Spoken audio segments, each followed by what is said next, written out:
This New Jersey dance studio is where Yeva Gritsak finds refuge from a war raging half a world away. As the Ukrainian ballerina will tell you, keeping her focus on dancing is the only distraction from the fact that her family remains back in her home of Dnipro, Ukraine. Just over a year into the war, and that region continues to come under Russian artillery fire. Like so many Ukrainians waiting out the war in the U.S., Yeva says she feels tormented not knowing when she'll see her family again.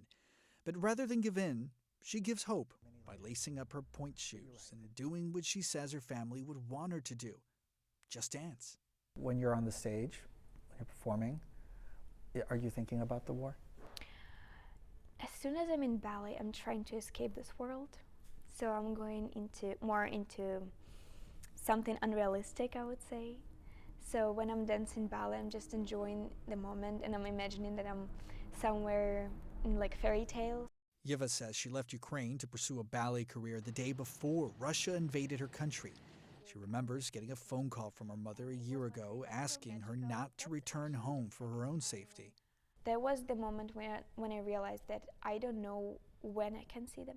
Yeva captured these images as she eventually journeyed back home just 2 months ago. I knew that it's not safe. I knew that there is always a risk. But for me, it was very important that I did this step, and I saw with my eyes what's going on in my country. Her city, scarred by war, was hardly recognizable.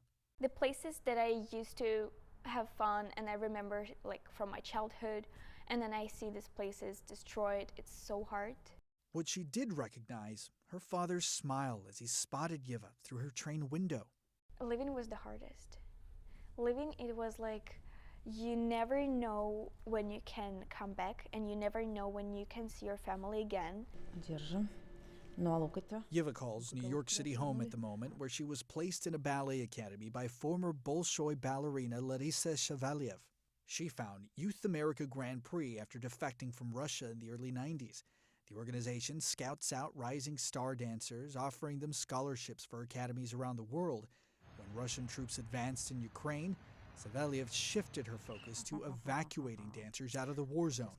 We send an email to all of our partner schools with a profile of the kids and say, guys, that's the young dancers, and we have to get them out as soon as possible. And all the schools was like, absolutely. Savelyev says over the last year, YAGP has helped more than 250 Ukrainian dancers leave their country. 11, including Yeva, are continuing their training in the U.S. We were just trying to deal with the situation how best we can, you know. Nobody get a memo how to place ballet students in the middle of the war. At least I didn't, you know. Yeva's hope is that her grace and success on an American stage will help carry her family through another year of Ukraine's conflict. You just live and you don't know what's going to happen tomorrow. Yeah. And then you dance. And then you just dance, and then you just like float in a different world. Yeah, even if for a little while. Exactly. Polo Sandoval, CNN, New York.